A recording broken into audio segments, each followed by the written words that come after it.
बच्चों, आज हम जिस टॉपिक पे चर्चा करने जा रहे हैं उस टॉपिक का नाम है G6, G7, G8। प्रश्न ये उठता है कि ये चीज है क्या। आज हमारे देश में जो है G20 समिट हो रहा है। अलग अलग जगहों पर विश्व में तमाम जो व्यवस्थाएं हैं, जो समस्याएं हैं, उनसे कैसे निपटना है, उसके लिए 19 देश और यूरोपियन यूनियन संघ के लोग मिलकर के चर्चा कर रहे हैं और अंत में एक निष्कर्ष निकाला जाएगा कि इन समस्याओं से निपटने के लिए हमको क्या करना है। तो प्रश्न ये उठता है कि G20 ही क्यों आ गया, क्यों नहीं G1, G2, G3, G4 ऐसा क्यों आया। लेकिन ऐसा कुछ नहीं था, क्योंकि कहते हैं ना कि अकेला आदमी कुछ नहीं कर सकता है। विश्व एक बहुत बड़ा मंच है, तो जब विश्व एक बहुत बड़ा अकेला मंच है तो उसकी में जो है जो मजबूत लोग हैं अगर वही सामने आएंगे तभी विश्व की तमाम समस्याओं का समाधान हो सकता है। इसी क्रम में क्या हुआ कि विश्व के अमीर औद्योगिक देशों ने आपस में एक निर्णय लेने के लिए इन्होंने एक बैठक बुलाई और वो बैठक कहां पर हुई थी? सैटरडे रैम्बोयो, जो कि पेरिस के पास फ्रांस में है। इसमें औद्योगिक देश कौन कौन से शामिल हुए थे? वो थे France, Paschim Germany, Italy, Japan, United kingdom and United states of America. ये पहला शिखर सम्मेलन इन्होंने 15 से लेकर के 17 नवंबर 1975 में किया था। इसमें इन्होंने क्या किया, देखिए इस समिट पे क्या चीजें सामने, एक दूसरे को जानने का मौका, प्रत्येक ने अप्रत्याशित परिस्थितियों के कारण अपने कार्यालय से प्राप्त किया था, कठिन आर्थिक परिस्थितियों में परस्पर सहयोग, 1930 के बाद की मंदी को क्या इन्होंने जिक्र किया थोड़ा सा इसमें। अब प्रश्न उठता है कि इसको हमको समझना ये क्या है। ये जब एक मंच पर आए तो पहली चीज था कि इनके पास कोई ऑफिशियल बहुत चीजें इनके अंदर सोच नहीं थी। इन्होंने जो कुछ भी रिकॉर्ड निकाले, जो पहले के रिकॉर्ड थे, उन्हीं चीजों को लेकर के ही फिर उन्होंने मंथन किया। इनके अपने के कुछ विचार नहीं थे। इन्होंने जो ऑफिशियल रिकॉर्ड से निकाला कि इसके में ये समस्या आई, इनके यहाँ ये समस्या आई, हमारे देश में ये समस्या आई, हमारे देश में वो समस्या आई। तो अब ये चूंकि लोग काफी अमीर देश थे, तो एक अमीर देश भी अगर है तो हम ये नहीं मान सकते हैं कि वो सब तरीके से सुविधा संपन्न है।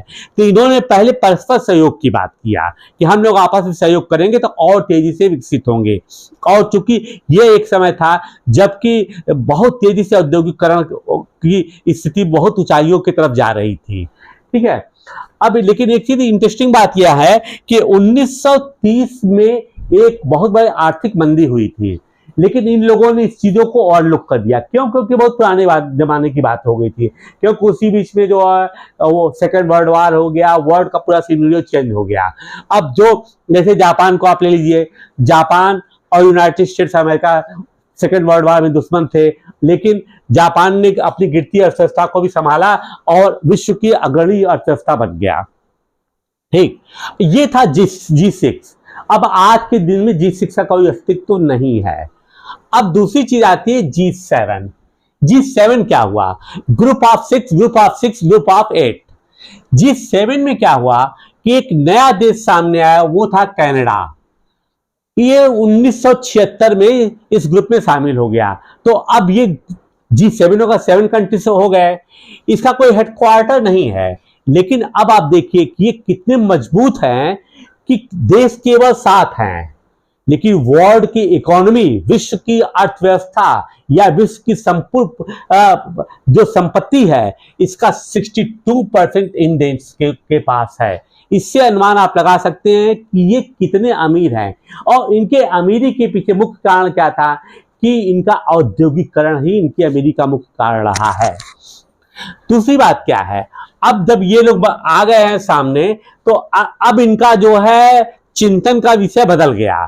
अभी ये केवल G6 में केवल आर्थिक मुद्दों पर ही चर्चा कर रहे थे, लेकिन अब ये मानवाधिकार की रक्षा, सतत विकास, कॉन्टिन्यूअस प्रोग्रेस, वैश्विक मुद्दों का समाधान, वर्ल्ड की जो डिफरेंट प्रॉब्लम्स है, इस पे भी लोग डिस्कशन करना शुरू कर दिया, क्योंकि ये मजबूत है, इनकी बातों को लोग मानते हैं। जैसे फॉर एग्जाम्पल लीजिए कि वीटो पावर किनको दिया गया है? वीटो पावर उन्हीं देश को दिया गया है जो कि मोस्ट पावरफुल है। उन्हीं की बातों पर ही वर्ल्ड डिसीजन लेता है कि क्या करना है, क्या नहीं करना है। इसलिए ये जो देश थे, इन्होंने वैश्विक मुद्दों का भी समाधान ढूंढने की कोशिश किया।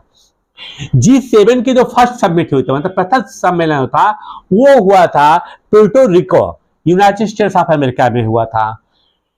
1981 में क्या हुआ कि यूरोपीय यूनियन, जो कि कई कंट्री का ग्रुप है, इनको ने नॉन इमिग्रेटेड सदस्य के रूप में भाग लेना शुरू कर दिया।